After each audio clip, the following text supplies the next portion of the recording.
राधा राधा राधा राधा राधा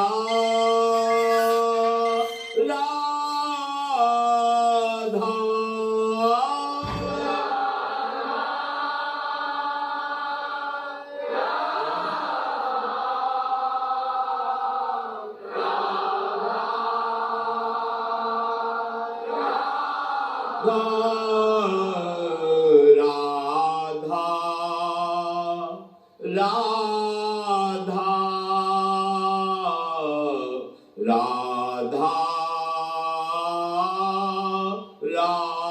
राधा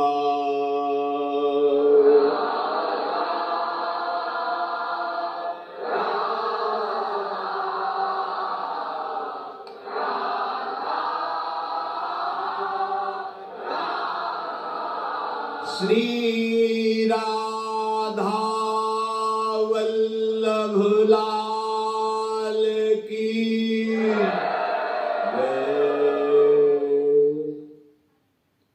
परम सच्चिदानंद घन आनंद समुद्र प्रेम समुद्र ज्ञान वैराग्य ऐश्वर्य भक्ति अनंत शक्तियों के स्वामी प्रभु श्री कृष्णचंद्र जी कृपा करके अर्जुन जी को निमित्त बनाकर हम समस्त देहधारियों को ऐसा उपदेश कर रहे हैं जो हम श्रद्धा विश्वास पूर्वक श्रवण करें, एकाग्रता पूर्वक महत्व बुद्धि रखकर मनन करें और अपने जीवन में उतारें, आचरण में उतारें। ये मन के अनुसार चलने पर हम प्रकृतिजन्य भोगों को ही प्राप्त होंगे, क्योंकि ये मन प्रकृति का ही है। हमारा और मन से बहुत बिलगाव है, बहुत अंतराय है। हम चैतन्य घन प्रभु के स्वरूप ही हैं और ये मन 5 ज्ञानेंद्रियों के साथ प्रकृति में विचरण करने वाला प्रकृति का ही अंश है। अगर हमारा कोई ठग सलाहकार हो तो हमारी यात्रा कैसे अच्छी हो सकती है? वो तो वहीं ले जाएगा जहां हमें ठग लिया जाए। तो इस मन के साथ शब्द स्पर्श रूप रस गंध काम क्रोध मद लोभ मोह मत्सर ये सब इसके इशारे पर खड़े हैं और ये ठग मन हमको ऐसी ही सलाह देता है जहां हमें लुटवा देता है। हमारी सत्यता, हमारी पवित्रता, हमारी जितेंद्रियता, हमारा धैर्य, हमारी पुण्य, ये विवेक विचार, ये सब लूट लेने वाले ठग हैं। अगर हम सावधान नहीं रहे तो हमारा मन ही हमको नष्ट कर देता है। इसलिए मन की प्रत्येक स्फुरणा, मन की प्रत्येक संकल्प पर उपासक की बड़ी सूक्ष्म दृष्टि रहती है और उस मन की स्फुरणा और संकल्प को गुरुदेव आचार्य आराध्य देव एक ही बात है, इनकी वाणी से वो देखता है कि कहीं वाणी के विरुद्ध स्फुरणा तो नहीं हुई, कहीं वाणी के विरुद्ध आचरण का संकल्प तो नहीं बना। यदि चतुर उपासक इनकी जांच करता रहे और इनको डांटता रहे, मन 5 ज्ञानेंद्रियों को स्वतंत्र रूप से विषयों का संयोग न होने दे, शास्त्र मर्यादा गुरु आज्ञा के अनुसार चले, तो इसी जन्म में उसे दुर्लभ वस्तु प्राप्त हो जाती है। अपने लोगों की इतनी नीची धरा हो गई है कि हमें दुर्लभ वस्तु प्राप्ति की चाह ही नहीं रह गई।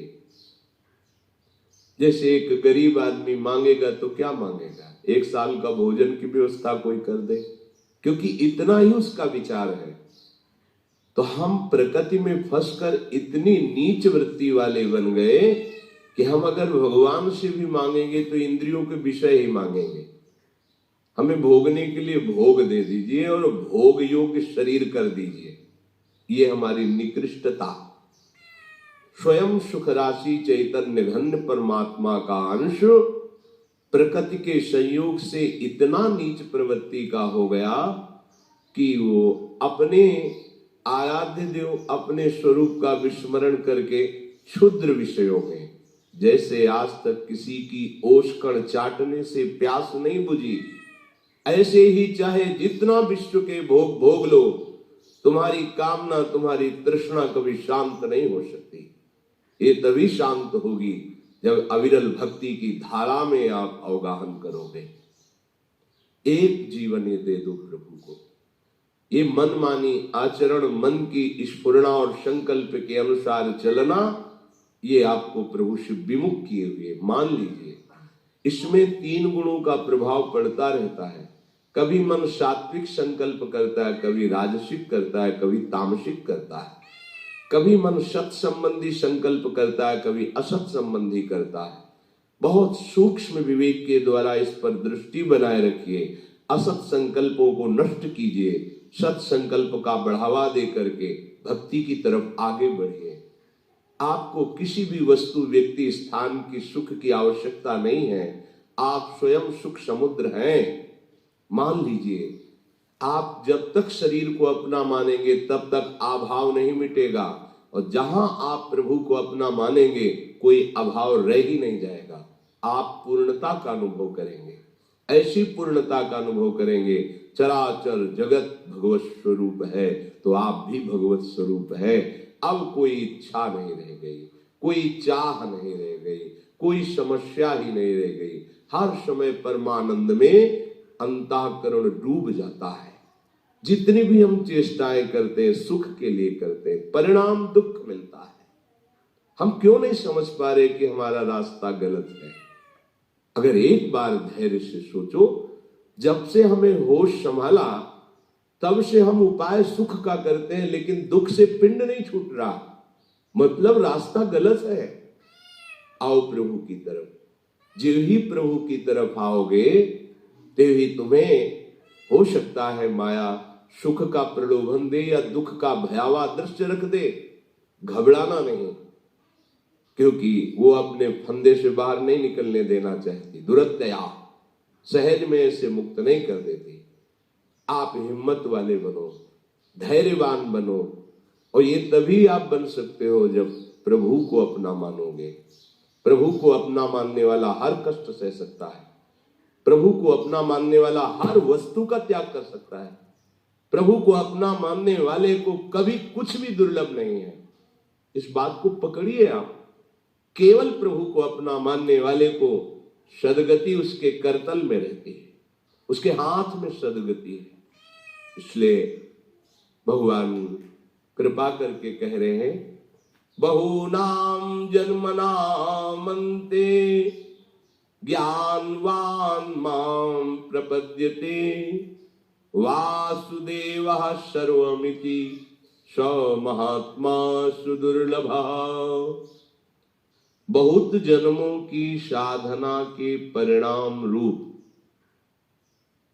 वो मेरी शरण में होकर के जान पाता है कि केवल भगवान ही भगवान है।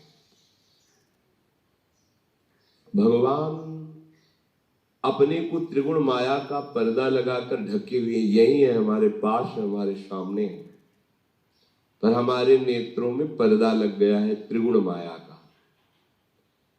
आप निरंतर प्रभु का आश्रय लेकर नाम जप कीजिए, आपकी स्थिति बदल जाएगी।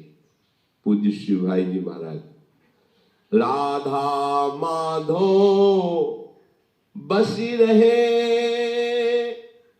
ही महनीत्य ललाम, मुख निर्तत नित नव मधुर, राधा माधो नाम, राधा माधो प्रेम रस सुधाति विषु महान, स्वसुख वासना रहित चित करत निरंतर पान। निष्कामति बहुत दुर्लभ है। बुद्धि में कोई कामना ही न रह जाए, और सबके प्रति सुख देने का भाव आ जाए, ये रसोपासना के उपासक की नींव है। अपनी दिनचर्या ऐसी बना लो कि कम से कम खर्चे में जाए, प्रकृति से तुम्हारा कम संबंध हो। भले हर सामग्री, हमने संत जनों को देखा है उतना ही पानी प्रयोग करते हैं जितनी आवश्यकता है। ऐसा नहीं टूटी खोल दी पानी बह रहा है, उतनी ही प्रकाश नहीं तो बंद कर दिया, अंधेरे में बैठे शांत भगवत चिंतन। प्रकृति का प्रयोग बहुत कम मात्रा में करो। प्रार्थना मान लीजिए आप प्रकृति के स्वामी बन करके भोग करेंगे तो आपको अपनी दासता से मुक्त नहीं होने देगी। प्रकृति अपना गुलाम बना के रखेगी आपको। उतना ही भोजन, उतना ही वस्त्र, जितना हमारे जीवन के लिए आवश्यक है, बस प्रकृति से दूर रहो। जितना आवश्यक है उतना स्वीकार करो। प्रकृति से दूर रहने का मतलब हर समय आवश्यकता हमें प्रिया प्रीतम की है, इसलिए हमें उनके चिंतन में रहना, प्रिया प्रीतम के नजदीक रहना। अगर प्रकृति के भोक्ता बने तो फिर प्रकृति तुम्हें गुलाम बना लेगी, वो अपनी दासता से मुक्त नहीं होने देगी। जितना आवश्यक है उतना। अगर आप पैदल चल लेते हो, आपका स्वास्थ्य ठीक है, तो आप पैदल चलने की चेष्टा करें। वाहन रिक्शा करने की जरूरत नहीं है। 10 मिनट पहले चलिए, आपका शरीर स्वस्थ रहेगा, भजन बनता रहेगा। अकेले चल रहे झूमते हुए, कोई पद गुनगुना रहे हैं, नाम चिंतन करें, या 1-2 साधक साथ चल रहे, नाम जप कर रहे। जरूरी है 4 कदम जाना है, रिक्शा में बैठ जाओ। इतना शरीर को सुकुमार कर लिए हो, प्रकृति का वार सहने की ताकत नहीं रह गई। आप सच्ची मानिए, जितना आप प्रकृति का सुख भोगेंगे उतने प्रकृति आपको दबा देगी। गंगा के किनारे रहते थे, 10 वर्ष हमें याद नहीं कभी जुकाम हुआ होगा, तीनों टाइम गंगा स्नान होता था। मेरे बाद लगेगा क्योंकि आप साधक हैं।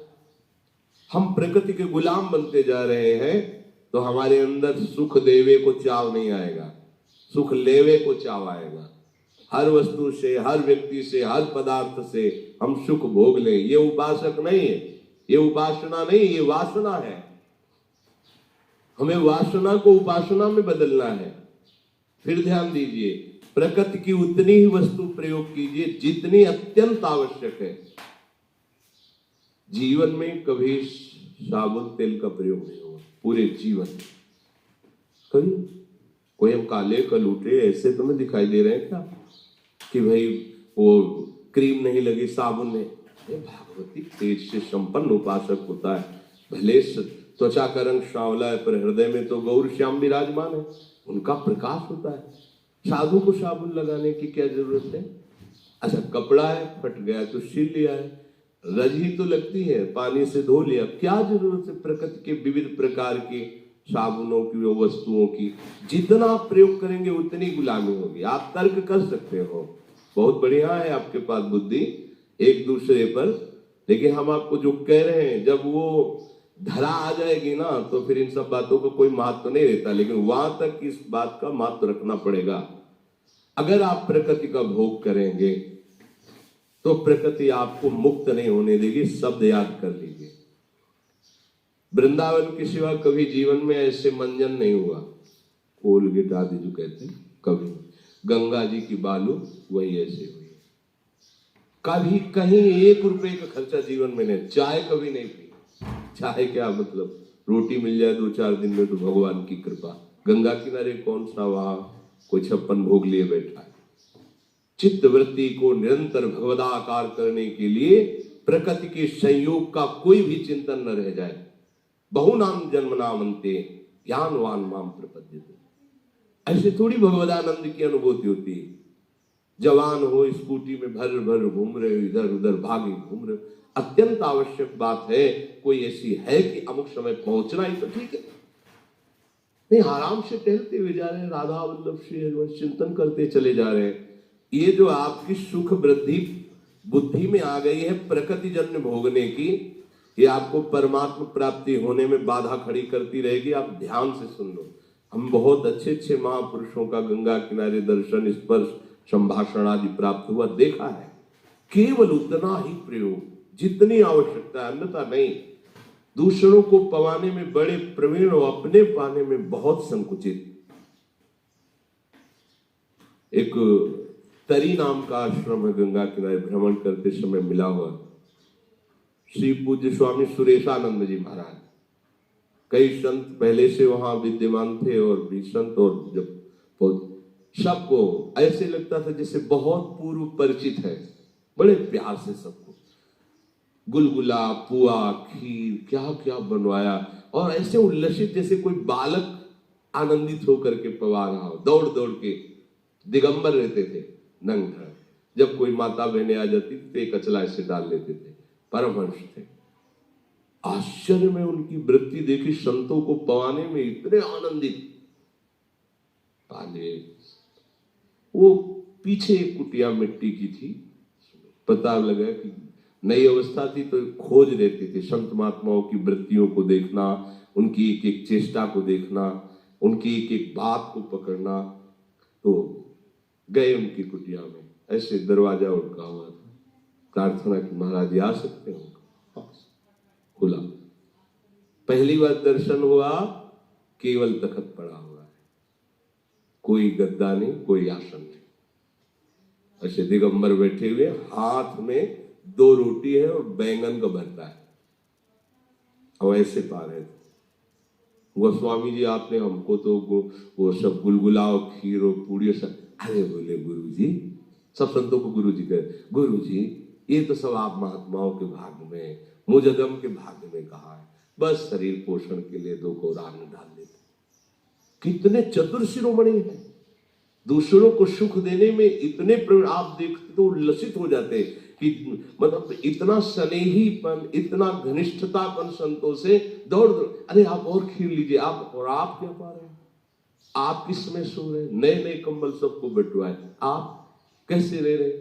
ऐसे चमड़ा मोटा हो गया था, बस गंगा में डुबकी लगा ली, जटाएं बनी हुई। ये है भगवदानंद का अनुभव करने वाले महापुरुष। तो इसीलिए भगवान कह रहे बहु नाम जन्म नावंते, बहुत जन्म लगते हैं, क्योंकि हम जानबूझकर प्रकृति के भोक्ता बने बैठे। कर्ता और भोक्ता बनने वाला ये अनुभव नहीं कर सकता। सब जगह भगवान सच्चिदानंद बैठे नहीं, पहले एक बार हटो संसार से। संसार का भोगी न संसार को जानता है न भगवान को जानता है, और जो संसार से राग रहित हो गया है वो भगवान को भी जान जाता है, अपने स्वरूप को भी जान जाता है। संसार को जितना आवश्यक है उतना अन्न लो, जितना आवश्यक है उतना पानी पियो। अगर सह सकते हो तो एक आध पहर की भूख को सह जाओ। कम कपड़े, कम खर्चा, खूब भजन, अभी देखो प्रकाश हो जाएगा। लेकिन हम लोग क्या करते हैं?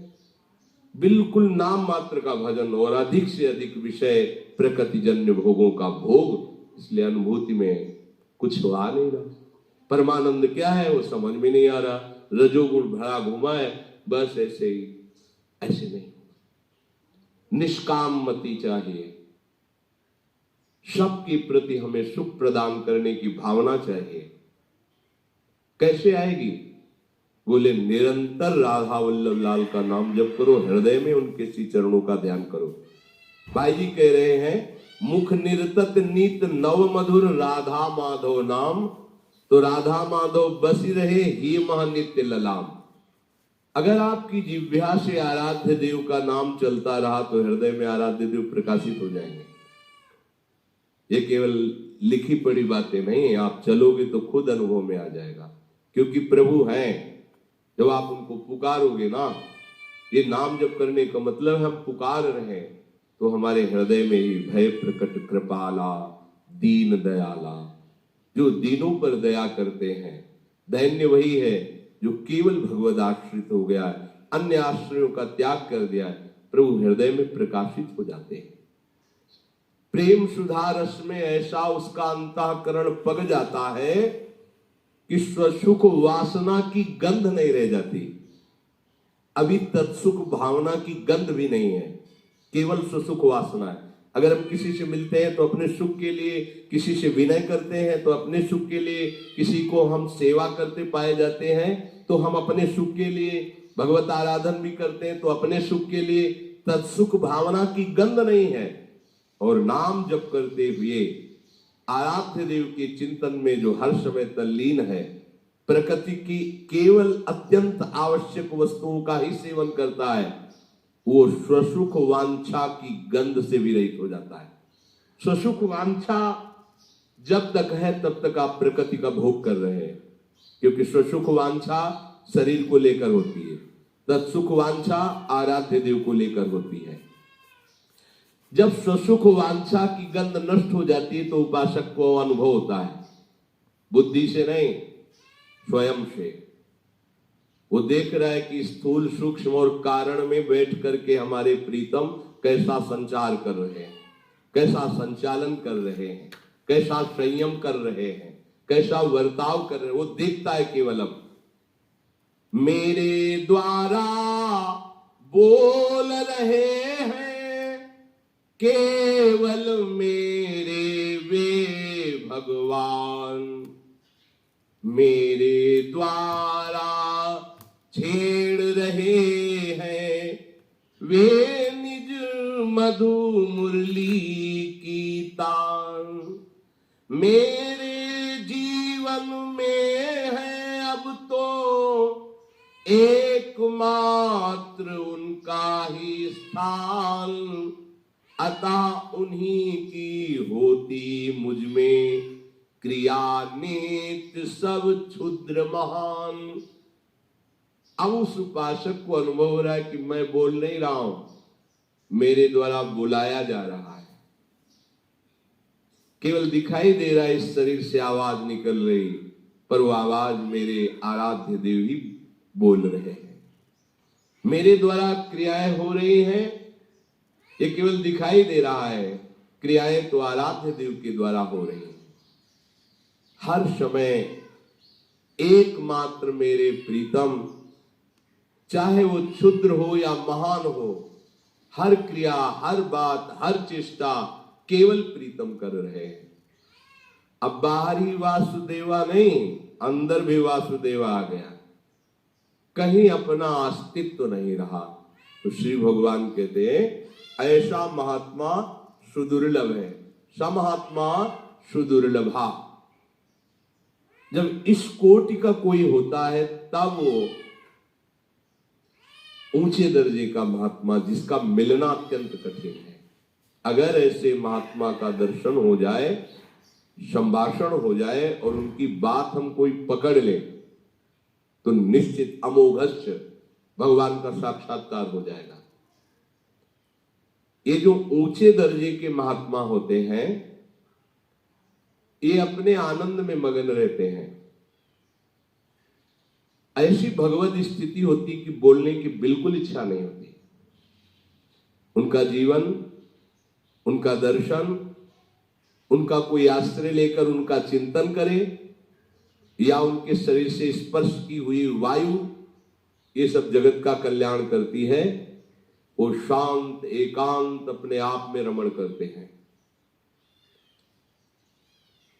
भगवत प्रेरित होकर जब वो अपनी महिमा से नीचे उतरते हैं, यह है महात्मा की स्थिति। आप पहचान नहीं सकते ऐसे महापुरुष को। हो सकता है आपको दिखाई दे पागल है, हो सकता है नहीं, बिल्कुल नॉर्मल आदमी। ऐसे ही स्थिति बहुत ऊंची हो सकती। जैसे जड़ भरत जी महाराज को रघुगण बड़ा सत्संगी है, कपिल भगवान से सत्संग करता है, पर पहचान नहीं पाया क्योंकि ऐसा प्रच्छन्न भेष है। ऐसा कहां महापुरुष हो सकता है? न नहाए न धोए, एक यज्ञोपवीत पड़ा है, वो भी इतना मलिन है यज्ञोपवीत कि बता रहा है कि सालों से पानी नहीं गया होगा शरीर के ऊपर, स्नान नहीं किया होगा, क्योंकि शरीर स्थिति में है ही नहीं, स्वरूप स्थिति में निमग्न है जड़ भरत जी। ऐसे ही ऊंचे दर्जे के जो महापुरुष हैं, उनकी कोई भी चेष्टा से आप नहीं जान सकते ये महात्मा है, क्योंकि बोलेंगे ही नहीं, उपदेश ही नहीं करेंगे, बात ही नहीं करेंगे, कोई भागवतिक चर्चा ही नहीं करेंगे, गुप्त, एकदम गुप्त, बिल्कुल ऐसे व्यवहार जैसे एक साधारण आदमी करता है व्यवहार, आप जान ही नहीं सकते। जब वो कृपा करते हैं तो बोले फिर ऐसे जनों से उद्धार कैसे होता है, जगत का मंगल कैसे होता है? बोले अब वो अपनी महिमा से नीचे उतरते हैं। जब भगवत आदेश होता है तो अपनी महिमा से नीचे, कोई जान नहीं सकता कि इनको कुछ बोलना आता है, इनको कुछ शास्त्र का ज्ञान है, ये कोई अच्छी कोटि के महात्मा है नहीं, मांगते खाते से फुटपाथ में पड़े, इनको क्या हो, लेकिन बहुत ऊंची स्थिति हो सकती है। जब महात्मा भगवत प्रेरित होकर अपनी महिमा से नीचे उतरते हैं, तब वो किसी के सामने अपने भावों को प्रकाशित करने लगते हैं। जैसे महिमा से उतरे नीचे जड़ भरत जी, तो पालकी में विराजमान रघुगण को उपदेश देने लगे। ये महिमा से उनका नीचे उतरना है। भावों से नीचे उतरते हैं और उपदेश करने लगते हैं कि देखो, परम मंगल परम सुख के लिए महात्माओं ने, भगवान ने ऐसा आदेश किया है कि आपको ऐसा चलना चाहिए, ऐसा चलना चाहिए। उन्हीं महापुरुष के वचनों से संसार का उद्धार होता है। ये प्रवचन तभी सार्थक है जब स्वयं में उतारा गया हो। हम हजारों को उपदेश करें, हमारे आचरण गंदे हो, हजारों को कहें कि सब माया है, हम खुद अंदर से चाहते हो रुपया पैसा मान सम्मान, हृदय से हमारा संसार के प्रति अपनापन है, प्रभु से है नहीं, तो सारा उपदेश हाथी स्नान के समान होगा। जैसे हाथी स्नान करके निकला, धूल भर करके पुनः वैसे गंदा हो गया। किसी के ऊपर कोई रंग नहीं लाएगा उपदेश। जब तक हमारे आचरण ठीक नहीं होंगे, हमारी स्थिति नहीं होगी, हमारा भजन नहीं होगा, तब तक हमारा उपदेश किसी के ऊपर रंग नहीं लाएगा। इन महापुरुषों के द्वारा जगत मंगल होता है कि अनुभूति की वासुदेवा सर्वम। अब बोलने की स्थिति किससे बोले? सब जगह उन्हें अपना इष्ट दिखाई देता है। किसको उपदेश करें? पर अब प्रेरित हुआ, प्रभु से अंतःकरण प्रेरित हुआ और वो बोलना शुरू किए। उनका कोई संकल्प नहीं है, कोई बोलने की इच्छा नहीं है, वो वास्तविक बोल भी नहीं रहे हैं, प्रभु ही बुलवा रहे हैं, उनकी अनुभूतियों को बाहर निकाल रहे हैं जगत मंगल के लिए। अब वो जो बोलते हैं, जो आचरण करते हैं, वो सब शास्त्र सम्मत होता है और जगत का मंगल होता है। इससे जब और नीचे उतरते हैं तो कहते तुमको हमारी आज्ञा का पालन करना ही होगा। ये तुम्हारे लिए वो इतना नीचे उतर गए कि अभेद होते हुए भेद स्वीकार करके बोले तुमको हमारी आज्ञा का पालन करना है। इसीलिए जो सत्संगी महापुरुष हुए उन्होंने कहा अगर कोई संत आदेश कर दे तो विचार मत करना। बहुत कृपा करके वो बोले अगर आज्ञा कर दे तो विचार की जरूरत नहीं है। सत्संग हो रहा है उसमें कोई बात पकड़ लो, आपके सौभाग्य की बात। अगर वो कहे आपको आज्ञा कर दे तो चुपचाप उस आज्ञा का पालन कर लेना, उससे देखोगे आप प्रभु के नजदीक पहुंच जाओगे। बड़ी करुणा होती तब वो आज्ञा करते हैं। उन साधकों के सामने वो ऐसे अपने शासन का विधान रचते हैं जिससे उनको ऐसा करना ही पड़ेगा और इससे भगवत प्राप्त हो जाएंगे। ये अपनी महिमा से नीचे उतर करके करते हैं। जब वो बिल्कुल नीचे उतर जाते हैं अपनी स्थिति से तब वो दंड स्वीकार करते हैं देना। तो जाओ फिर हम तुम्हें ऐसा ऐसा, अब तुम्हें मानना ही होगा, नहीं मानोगे तो ऐसा तुम्हें भोगना पड़ेगा। तुम्हें ऐसा हो या शारीरिक दंड दें या वाचिक दंड दें या मानसिक दंड दें। वो समर्थ भगवान के निज जन है, वो अपनी महिमा से नीचे उतर गए आपके लिए, तब वो दंड विधान करते हैं। संतों की आज्ञा में बहुत कृपा भरी होती है। अगर कोई उनकी आज्ञा का पालन कर ले तो परम कल्याण निश्चित है। परंतु महात्मा की आज्ञा का पालन कोई देहाभिमान रहित ही कर सकता है पूर्णतया, नहीं देहाभिमान आड़े आ जाता है। देवर्षि नारद जी ने भक्ति सूत्र में कहा महत्संगस्तु दुर्लभो अगम्यो अमोघश्च। ये महत्संग वासुदेवा स्वर्मित सा महात्मा सुदुर्लभा। महात्मा की जिसकी ये अनुभूति है जड़ चेतन सब भगवत स्वरूप है, ऐसे महात्मा का मिलना बड़ा दुर्लभ श्री भगवान के रहे। समात्मा सुदुर्लभा। महत्संगस्तु दुर्लभ हो, देवर्षि नारद जी भी स्वीकार करते हैं। बड़ी दुर्लभ बातें हैं। यहां जो कहा जा रहा है कि महात्मा ऐसा दुर्लभ है, वो दैवी संपत्तिवान, साधु स्वभाव वाला, पूर्ण सदाचारी, भागवत धर्म का अक्षरशः पालन करने वाला और निरंतर भजन परायण, ये महात्मा का लक्षण है। खोए रतन फिरत जे घर घर, कौन काज ऐसे जिए।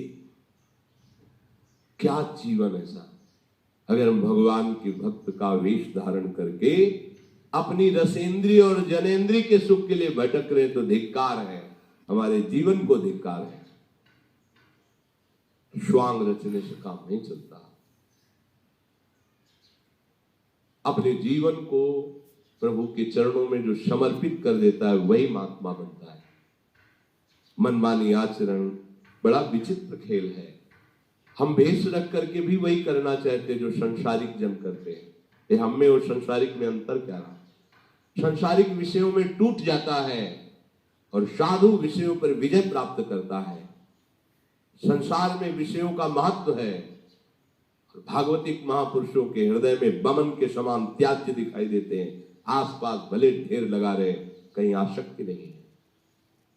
उनकी आसक्ति प्रभु के नाम में है, प्रभु के रूप में, प्रभु के लीला में, प्रभु के धाम में है। सच्चे हीरो की भांति ऐसे महात्माओं की संख्या बहुत नहीं होती। समात्मा सुदुर्लभा, ऐसे महात्माओं की बहुत संख्या नहीं, बहुतायत नहीं होती। एक बार श्री वल्लभाचार्य जी के शिष्य ने कहा, प्रभु मुझे 100 ब्राह्मण पवाने हैं। अब बड़ा अच्छा है, किसी भी एक वैष्णव को पवा दो, 100 ब्राह्मण का फल प्राप्त हो जाएगा। तो 100 ब्राह्मण को आराधन करने की, भोजन पवाने की जो फल है, वो फल वृत्ति तुम्हें एक वैष्णव के सेवन से मिल जाएगी। ओ, तो फिर महाराज हम 100 वैष्णव पवाएंगे। हाँ, एक भगवत प्रेमी महात्मा को पवा देने से शास्त्रों वैष्णवों की आराधना करने का फल प्राप्त हो। तो महाराज हम 100 भगवत प्रेमी को पवाएंगे। मौन हो गए वल्लभाचार्य। उनका गुरु जी, आप मौन क्यों हो गए? बोले 100 महात्मा भगवत प्रेमी, 100 संख्या में असंभव बोल दिया था वल्लभाचार्य जी कि आप ढूंढो और 100 महात्मा मिल जाए भगवत प्रेमी, असंभव। जमातों में, उपदेशकों में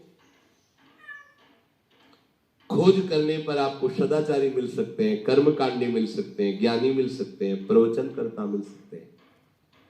लेकिन भगवत प्रेमी महात्मा जो सर्वत्र भगवत अनुभूति से तृप्त हैं, जिनकी दृष्टि में ब्रह्म के सिवा कुछ नहीं है, ऐसे तो केवल हरि की कृपा से मिलते हैं। परम दुर्लभ है ऐसा महापुरुष का संग मिलना। और ऐसे महापुरुष का संग मिला तो उसका परिणाम आप में दिखाई देगा, किसी से पूछने की जरूरत नहीं। बोले महापुरुष के मिलने को हम कैसे जाने कि कोई महापुरुष, आप नहीं जान सकते, क्योंकि वो इंद्रियातीत तत्व में स्थित है। आप इंद्रियों से कैसे जानेंगे? वो मन बुद्धि के अतर्क विषय है, तो तुम मन बुद्धि से कैसे जान पाओगे? पर आप पर प्रभाव पड़ेगा, इससे जान सकते हो। जिनके संग से संसार फीका लगने लगे, भूले ग्रह व्यवहार, जिनके संग से तुम्हारे हृदय में वैराग्य बढ़ने लगे, विषय त्याग का उत्साह आने लगे, भगवान नाम जप करने की रुचि होने लगे और इसी जन्म में भगवत प्राप्ति करूंगा ऐसा निश्चय होने लगे, जान लेना मुझे महात्मा का साक्षात्कार हो गया। मुझे महात्मा का संग, यही महात्मा के संग का फल है।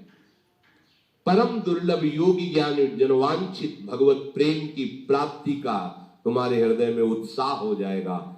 ऐसे महात्मा के दर्शन, संभाषण और सानिध्य से आप में प्रभाव आ जाएगा। आपको अपने में देखना है कि मेरा परिवर्तन, मेरे ऊपर क्या प्रभाव पड़ रहा है।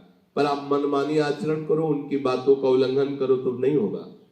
चाहे जितने बड़े महापुरुष के समीप रहो, यदि उनकी आज्ञा को उल्लंघन करोगे तो कोई प्रभाव नहीं पड़ेगा। ये भी बात ध्यान रखो। महाप्रभु श्री कृष्ण चैतन्य देव भगवान के स्वयं अवतार हैं। वो कोई जीव नहीं है, ईश ही आए हुए हैं आचार्य रूप में। और कृष्णदास नाम के एक वैष्णव उपासक को आपने ही स्वयं तीर्थ यात्रा के लिए स्वीकृति दी कृपा करके। और रास्ते में जब महाप्रभु यात्रा कर रहे थे तो एक परिकर मिला भेषधारियों का, जो वाम मार्गी थे, वाम मार्गी वेद के विरुद्ध आचरण करते थे। महाप्रभु तो बेशुद्ध अवस्था में रहते थे। उनके प्रलोभन से कृष्णदास जी उनके पास चले गए। वो लोग वाम मार्गी जिससे शास्त्र निषेध करता है आप ये न करो ये न करो, वो सब करते थे। व्यभिचार आदि, मद्यपान आदि ये सब करते थे, वाम मार्गी। महाप्रभु को जो सुधाई, कहा कृष्णदास देखा वाम मार्गियों के संग। तो कृष्णदास ने कहा ऐसा क्या? उनसे कहा तुम्हारे पास तो बहुत लोग हैं, हमारे पास तो एक ही सेवा करे, वापस कर दो। तो लोग महाप्रभु पर प्रतिकूल व्यवहार करना चाहा। भगवतिक तेज से कृष्णदास की रक्षा की, उनसे निकाला। अब आप विचार करो, महाप्रभु चैतन्य देव के समीप यदि उनकी आज्ञा का पालन नहीं किया, उनकी बात नहीं मानी, महाप्रभु प्रेमावतार है, कैसे आकर्षण हो गया वाम मार्गियों का। अगर आप महापुरुष के पास रहते हो, उनकी अधीनता स्वीकार नहीं करते हो, थोड़ी भी मनमानी करते हो, तो प्रभाव नहीं पड़ेगा। दूर से कोई महाप्रभु का चिंतन कर ले तो भजन में वृद्धि हो जाए। फिर महाप्रभु के समीप रह रहे हो, महाप्रभु की बात सुन रहे हो, उनकी स्थिति देख रहे हो, फिर भी तुम्हें वाम मार्गी अच्छे लगे। कहीं न कहीं मनमुखी चाल अंदर होती है, तभी उपासक महापुरुषों का परम लाभ नहीं ले पाता। इसीलिए देवर्षि नाथ जी कहते हैं महासंगस्तु दुर्लभ हो। फिर अगम्यो, अगर मिल भी जाए और आप उनकी इच्छा के अनुसार न चले, उनकी आज्ञा के अनुसार न चले, तो आप उनसे कुछ ले नहीं पाएंगे। ये खास बात है। फिर आप कहोगे हमारा परिवर्तन नहीं हुआ, हमें दृश्य नहीं दिखाई दे रहा। मनमानी आचरण करने वालों का परिवर्तन थोड़ी होता है। परिवर्तन होता है मन को उनकी बात पे अधीन कर दो। महापुरुषों को अपने शरीर से भी ज्यादा प्यारा सिद्धांत होता है, ध्यान रखना। आप उनके शरीर को खूब दुलार करें, उनके सिद्धांत को रौंद दे, बिल्कुल कहीं किंचन मात्र आपको लाभ नहीं मिलेगा। आप उनके सिद्धांत पर डटे रहिए, उनकी आज्ञा का पालन कीजिए, जीत जाएंगे, माया पर विजय प्राप्त कर लेंगे। गुरुजन कोई देहाभिमानी थोड़ी होते हैं महापुरुष जन कि तुम उनके देह को अच्छा कपड़ा दे दिया, भोजन दे दिया तो राजी हो जाएंगे। वो शरीर में ही नहीं है, तुम्हें पता नहीं। उनका सिद्धांत ही उनका जीवन है, उनका प्राण है। महापुरुषों के सिद्धांत पर कोई बिरला ही चल पाता है, नहीं मनमानी आचरण के बिना वो मनुष्य जीने नहीं देगा। मन चाहता है मेरे अनुसार करो, बहुत जन्म से करवाता रहा है, इसीलिए त्रुटि हो जाती है। उपासक को चाहिए भगवत कृपा से जब ऐसे यदि संतों का संग मिल जाए तो अपने जीवन को उनकी आज्ञा के अनुसार बनाना चाहिए। बड़ा कठिन है महापुरुषों को पहचानना। बाहरी ढोंग कर लेना, साधुता का नाटक दिखा देना, ये बहुत अंश में सिनेमा में भी दिखाया जा सकता है। बढ़िया दाढ़ी, बढ़िया जटा, जूठ, आंसू आदि आदि आदि सब भक्ति के नाटक किए जा सकते हैं। आंखों से आंसू का बहना, चिल्लाना, प्रेमी के लक्षणों को बाय स्वांग करके दिखा देना, ऐसा हो सकता है। जो सच्चे प्रेमी जन होते हैं तो उनकी इतनी स्थिति नहीं होती कि केवल आंसू ही गिर रहे हैं, केवल ऐसा बाहरी भेष ही है। नहीं, प्रेमी जनों की जो आंतरिक स्थिति होती है, या तो उसी स्थिति का प्रेमी या स्वयं भगवान, और कोई नहीं जान सकता। स्थिति, आंतरिक स्थिति को नहीं जान सकता। निष्प्रही भगवत जनों को पहचानना केवल भगवान की बात है, या तो उसी स्थिति को पहुंचे हुए महापुरुष। तभी भगवान कहते हैं ऐसे संतों के पीछे मैं डोलता हूं कि इनकी चरण रज मेरे पे पड़ जाए। निरपेक्षम मुनिम शांतम निर्वैरम समदर्शनम अनुव्रजाम्य हम नित्यम पुयेत्यंगुरेण भी। यदि सौभाग्य से ऐसे महात्मा का संग मिल जाए और आप उनके आज्ञा के अनुसार जीवन व्यतीत करें तो अमोघस्य निश्चित भगवत साक्षात्कार हो जाएगा। जैसे पूज्य श्री राधा बाबा गीता वाटिका में वहीं एक पास की बूढ़ी माई थी, चली जाती और सोहनी लगा जाती रोज। ना उनको बाबा के पास प्रणाम करने के लिए वहां जाने की अनुमति नहीं थी, ना कभी कोई संभाषण, बस वो निष्ठा पूर्वक संत सेवा भगवान की प्राप्ति का हेतु है ऐसा मानकर बस इतनी ही दिनचर्या थी। एक बार 24 घंटे में जाती, बाबा की वहां सोने लगा के चले जाती। ना कोई ये इच्छा थी कि कोई ये कहे कि आप सोने लगाती, बाबा क्या बड़े भाग में ऐसा। ये मत समझो कि संतों की दृष्टि आप तक नहीं पहुंच रही है। जैसे सर्वात्मा भगवान सर्वत्र विराजमान है, तो संत भी उन्हीं सर्वात्मा भगवान में तदात्म हुए हैं, तो उनको सब पता होता है जो इस कोटि के महापुरुष होते हैं। बाबा ने देखा 2-3 दिन से माई नहीं आ रही थी, वो माई सोने लगाने नहीं आ रही, कभी बात नहीं की थी उसकी बाबा ने, कभी मिले नहीं थे वो। अब बाबा वो तो बीमार है इसलिए नहीं आ पाई। बाबा ने कहा अच्छा चलो मुझे ले चलो वहां नीचे। समीप गए तो मरणासन स्थिति में थी, वयोवृद्धा थी। बाबा गए से मस्तक पर हाथ रख के बोले माई तुम्हें कुछ दिखाई दे रहा है? हाँ हाँ। राधा श्याम सुंदर सामने खड़े। बोले हाँ बस इनको देखती रहो। बाबा चले। अमोघस्य, थोड़ी सी राई के समान सेवा का फल श्यामा श्याम की प्राप्ति। पर अंदर से वो केवल इसी बात के आश्रित थे, कृपालु है, संत है, हमारा मंगल हो जाएगा, किसी से कहना नहीं, बस उतनी सोहनी लगा के चले। सदाचारी मिल सकते हैं, विद्वान मिल सकते हैं, वेशधारी मिल सकते हैं, दैन्य का आचरण करने वाले मिल सकते हैं, लेकिन जो प्रिया प्रीतम के प्रेम में जिनका हृदय डूबा रहता है, द्रवित रहता है, ऐसे महात्माओं की याद मात्र से पाप नष्ट होते हैं। ऐसे महात्माओं के दर्शन का अवश्य फल यही होता है कि जो इस मार्ग के पथिक है उसी मार्ग में आपका चित्त लग जाए। हाँ, जैसे अमावस्या की रात में कोई सोया है, अंधेरा है, पर वो रजाई उड़ करके सुबह 8 बजे तक सोता ही रहा तो उसे पता नहीं चला पर सूर्य उदय हो गया है। ऐसे ही बिना किसी कारण के महात्मा का तुम्हें संग मिल गया, कुछ सेवा बन गई या उनका सत्संग सुना या उनकी बात सुनी और आपके हृदय में आया कि हो भाग्य हमारे, आज तो आज संत दर्शन हुआ। बस ये इतनी ही बात तुम्हारे हृदय में भले ही अनुभव न कराए कि तुम्हें क्या मिला है, पर एक दिन तुम्हारे हृदय में सूर्य की तरह प्रकाश होगा और तुम जान जाओगे कि ये उन महापुरुष के दर्शन का फल हुआ कि आज हमारी भागवती की स्थिति बढ़ती चली जा रही है। जैसे कोई धनी पुरुष किसी दरिद्र के नाम अपना अरबों की संपत्ति ट्रांसफर करा दे और उसको पता नहीं चला और वो भीख मांगता घूम रहा है 1-1 रुपए, पर जिस समय उसको ये कोई बता देगा, पता चल जाएगा, उसी समय वो अरबपति हो जाएगा क्योंकि ट्रांसफर हो गया है। ऐसे ही भगवत प्रेमी महात्मा की कृपा दृष्टि जिस पर हो गई तो वो भजन संपत्ति के बल से एक बिल्कुल साधारण स्थिति से असाधारण स्थिति में पहुंच जाएगा। आपको लगेगा कल तो ये गलियों में ऐसे ही डोलता नजर आ रहा था, आज ये कैसे ऐसे हो गया। हाँ, महापुरुषों ने अपनी संपत्ति ट्रांसफर कर दी, उनके हृदय को प्रकाशित कर दिया।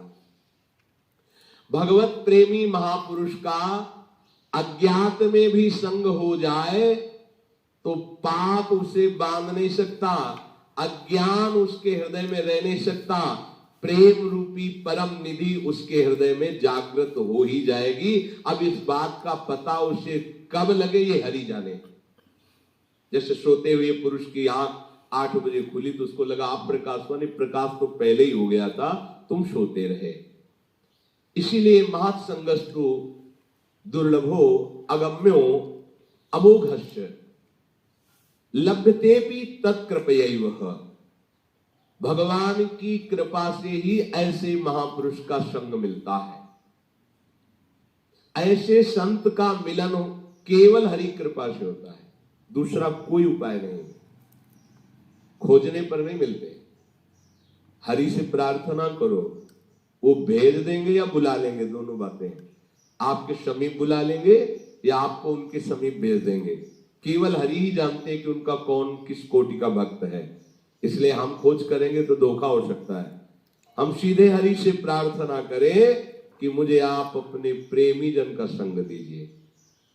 प्रहलाद जी ने भी मांगा, ध्रुव जी ने भी मांगा, बड़े बड़े महापुरुषों ने भी मांगा, भगवान से मांगा। साक्षात भगवान खड़े उनसे कह रहे अपने प्रेमियों का मुझे संग दीजिए।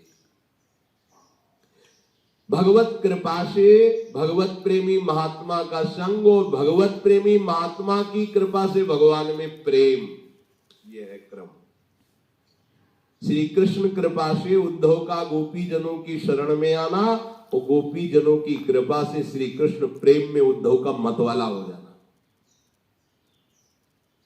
तस्मिस् तज्जने भेदा भावात, क्योंकि प्रभु और उनके भक्त में भेद का अभाव है।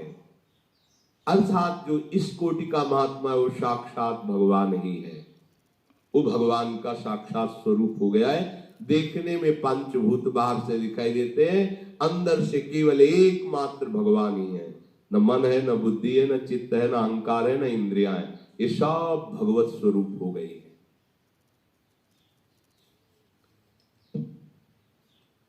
जो प्रभु के चिंतन में मगन रहता है, प्रभु सबसे पहले उसके हृदय में आके विराजमान हो जाते हैं। वो प्रभु का हृदय बन जाता है, प्रभु उसके हृदय बन जाते हैं। साधो हृदयम मह्यम साधूनाम हृदयम तुहम मदन्यत्ते न जानन्ति नाहम तेभ्यो मनागपि। ये भजन करने वाले मेरे हृदय हो जाते हो, मैं उनका हृदय हो जाता हूं। अब एक हृदय हो गया तो भगवान की मन की बात क्या है वो उनके हृदय में आ रही है। वे मेरे सिवा और किसी को नहीं जानते, मैं उन्हें छोड़कर किसी को नहीं जानता। ये बोलो, सर्वज्ञ भगवान क्या बोल रहे हैं? ये वो मेरे सिवा किसी को नहीं जानते तो मैं भी उनके सिवा किसी को नहीं जानता। ये बड़ी बात है। हम प्रभु के सिवा किसी को ना जाने ये तो बात ठीक है, क्योंकि सब प्रभु के स्वरूप की। सर्वज्ञ प्रभु कह रहे मैं उसके सिवा किसी को नहीं जानता। फिर ये था माम प्रपद्यन्ते तास तथे, इतना प्यार करते हैं कि प्रभु के हृदय में वो बसा रहता है। जैसे भक्त के हृदय में भगवान, ऐसे प्रभु के हृदय में वो भक्त। तदेव साध्यताम तदेव साध्यताम। देवर्षि नारद जी कहते हैं भगवत प्राप्ति के लिए एक ही चाह करो कि भगवत प्रेमी महात्मा का संग मिल जाए और वो कभी छूटे ना, और उनकी आज्ञा के अनुसार हम चले। उन महासंग की ही साधना करो, उन्हीं की साधना करो। साधना करो इस बात की कि मुझे महात्मा मिल जाए। तदेव साध्यताम तदेव साध्यताम। साधना करो, भजन करके प्रार्थना करो प्रभु से कि आपके प्रेमी जन का संग हो जाए। भगवत प्रेम की प्राप्ति बिना भगवत प्रेमी महात्मा के हो ही नहीं सकती। रे मन रसकन संग बिन रंच न उपजय प्रेम। बोले कहो कृपा उपजे के भांति, तो रसिकन संग फिरो दिन रात। रात दिन रसिकों का संग हो तो भगवत प्रेम की उन्मत्तता हृदय में छा जाएगी। भगवत कृपा से प्रेमी संत मिल जाएंगे और संत मिलन से भगवत कृपा का अनुभव आपके हृदय में होगा तो आप दैन्य होकर भगवत प्रेम को प्राप्त कर लेंगे। इसमें एक बड़ा रहस्य है कि जैसे कोई राजा है, वो बहुत बड़ा प्रतापी, बड़ी महिमा है, पर वो प्रेमी है ये रूप सबको पता नहीं होता। उसके राज्य शासन का, उसके वैभव का, महिमा का तो पता होता है, लेकिन वो इतना भी प्रेमी है कि राज सिंहासन से बिलग उसके स्वरूप को देखो तो ऐसा कोई प्रेमी है ही नहीं। उसके प्रेम स्वरूप को जानने के लिए राजा के किसी निजी प्रेमी से मिलना होगा, जो राज दरबार और निज प्रेम दोनों को जानता हो। क्योंकि राजा का प्रेम हर एक से नहीं होता। व्यवहार राजा के रूप में सबसे बर्ताव होगा, पर प्रेम का बर्ताव तो किसी बिरले से ही होगा। अब जब हम प्रजा के रूप में देखें तो अनंत ब्रह्मांड हमारे प्रभु के हैं। हमारे प्रभु सब के साथ बर्ताव राजा जैसा करते हैं। अवश्य में भोक्तव्यम कृतम कर्म शुभाशुभम भोगो, स्वतंत्र हो, जो करोगे भरोगे। हमारी तरफ से तुम्हें जल, वायु, आकाश ये सब फ्री है, पर अब जो तुम कर्म करोगे उसका तुम्हें भोग भोगना पड़ेगा। और वेद हमारे राजा का यशगान करते रहते हैं। ये जितने वेद पुराण हमारे प्रभु का यशगान करते हैं, लेकिन वो इतने भी प्रेमी है कि अपने भक्त के चरण चापते हैं। इतने भी प्रेमी है कि वो अपने भक्त के पीछे पीछे डोलते हैं। ये बात सबकी समझ में नहीं आती। ये वेद भी नहीं पहचान पाए हैं इस स्वरूप को। इसको तो कोई प्रेमी जन, इसीलिए ब्रज की लीला बड़ी गरिष्ठ लीला कही गई। जहां वेद नेति नेति कहते हैं, ताई अहीर की छोहरियां छछियावर छाछ में नाच नचावे, ये प्रेमी स्वरूप है। ये किसी प्रेमी से ही पता चलेगा, वेद से नहीं। यहां तो वेदान्न संन्यस्ति सावच्छिन्न अनुरागम लभते, जो वेद का भी पूर्णतया त्याग कर देता है वो अखंड प्रेम को प्राप्त होता है। प्रभु का प्रेम गुह्य रहस्य है। इस प्रेम राज्य में प्रवेश प्रभु से नहीं होगा, प्रभु के जनों से होगा। ये बात गूढ़ रहस्य है। उद्धव जी प्रभु के समीप प्रेमी नहीं हुए, पर प्रेमी गोपियों के समीप हुए तो उद्धव जी प्रेमी हो गए। ये गूढ़ रहस्य है। बिना भगवत प्रेमी महात्मा के कोई भगवत प्रेम को प्राप्त नहीं कर सकता। साधना करके महामहिम भगवान की महिमा से मोक्ष को प्राप्त हो सकता है, कल्याण हो सकता है, कामनाओं की पूर्ति हो सकती है, पर बिना भगवत प्रेमी महात्मा के कोई प्रेम प्राप्त नहीं कर सकता। अपने प्रेम का रहस्य प्रभु स्वयं नहीं बताते हैं, कृपा करके अपने प्रेमी के पास भेज देते हैं। फिर जब प्रेमी प्रभु के प्रेम रहस्य को बताता है तो प्रेम गोष्ठी में शामिल होने के योग्य जो उपासक हुआ, अब उसके हृदय में प्रेम जागृत हो जाता है। इसीलिए देवर्षि नारद जी कह रहे हैं, तदेव साध्यम तदेव साध्यम। तुम साधना करो इस बात की भगवत प्रेमी महात्मा मिल जाए। निमज्जोन्मज्जताम घोरे भवाब्धौ परमायनम संतो ब्रह्मविदः शांता नौर्दृढ़े वाप्सु मज्जताम। जैसे जल में डूबते हुए पुरुष को नौका मिल जाए तो सुख पूर्वक बैठ करके पार हो जाता है, ऐसे भव समुद्र में काम क्रोध आदि के द्वारा हम डुबोए जा रहे हैं। यदि हमें भगवत प्रेमी शांत चित्त संत जन का साक्षात्कार हो जाए, उनका अवलंबन मिल जाए, उनका आश्रय मिल जाए, तो हम ऐसे सुखी हो जाए जैसे कोई जल में डूब रहा है, प्राण निकलने वाले, समीप आपकी नौका में उसे बैठा लिया गया। ऐसे ही भव समुद्र में काम क्रोध लोभ मोह मद मत्सर, इनसे हम पिट रहे हैं, डूब रहे हैं। कोई भगवत प्रेमी महात्मा कृपा करे। सच्ची कहते हैं आपसे, ज्ञान मार्ग में, संन्यास मार्ग में भगवान शंकराचार्य जी के उपदेशों के अनुसार, संत महात्माओं की वाणी के अनुसार, कृपा के अनुसार जो कुछ समझ में आया, तो उस समय हमें लग रहा था हम परमानंद में निमग्न हैं, हम निष्काम हैं। लेकिन जब हिताचार्य की शरण हुए और यहां रसिकों की कृपा को हुई, तब लगा अभी ककाहरा भी नहीं शुरू हुआ। अभी तो हम ककाहरा भी नहीं जानते प्रेम मार्ग का। जहां हमें पूर्णता लग रही थी वहां का उपासक यहां अभी प्रारंभ भी नहीं माना। हमारा ही हृदय हमको गवाही दे रहा था कि नवनिवृत्त निकुंज विलासिनी, इस जुगल जोरी के मार्ग में अभी तुम अबोध बच्चे हो, काखा गागा भी नहीं आता। तो गुरु कृपा ही केवलम। और जब तक यहां का परिचय नहीं मिला था तब तक हम अपने को पूर्ण मान लिए थे, क्योंकि है।